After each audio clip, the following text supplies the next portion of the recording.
Hey guys, so if you know me at all, I watch a lot of Netflix and I watch a lot of movies. So at about 10 o'clock Tuesday night, I watched Bonnie and Clyde from 1967.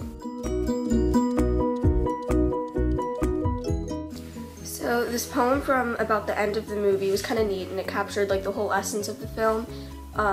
You've heard the story of Jesse James, of how he lived and died. If you're ever in need of something to read, here's the story of Bonnie and Clyde. So I will tell you that story. Bonnie was a waitress and Clyde was trying to steal her car. I don't know who would run off with someone who decides to steal your car, but they ran off together and became robbers in Texas. They met C.W. Ross along the way. He came on and would kind of wait for them while they were doing a job. And then later in the movie, Clyde goes along with his brother Buck and his wife Blanche. So personally, I thought the movie was kind of weird because there was a lot of gunfire and the plot didn't really escalate that much. It was pretty stable in the middle, and then they die at the end. Spoiler.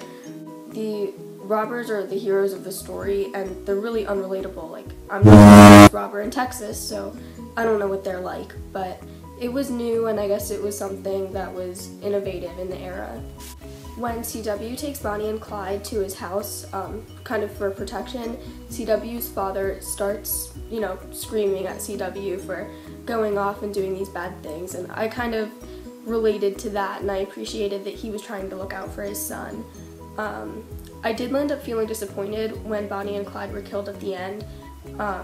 I understand that they killed a lot of people, but the way they were killed was really brutal. The sheriff that had been chasing them finally caught up to them, and they're both in their car. He goes bang, bang, bang, and Bonnie's hanging out the car door and Clyde sprawled out on the ground, so it was pretty graphic.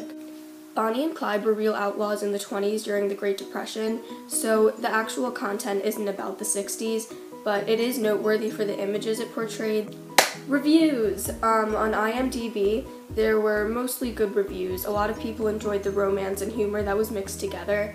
I personally think one of the funniest parts was when the gang captured the sheriff, kind of in the middle of the movie, and Bonnie wanted a picture with him to say, oh look, we got the sheriff. And she kissed him right on the lips, but he just spat in her face. One user on IMDb said that the movie didn't give the couple enough justice. He believed that the couple had way more chemistry in real life than on screen. Other than that, I think mostly this generation would like the film better than some of the older people who saw it then, just because there was more violence. So Mr. Miller, our associate headmaster and my second favorite faculty member on campus, had a lot of things to say about the film. He doesn't view the movie now as something to watch for entertainment, other than understanding what was going on in the 60s.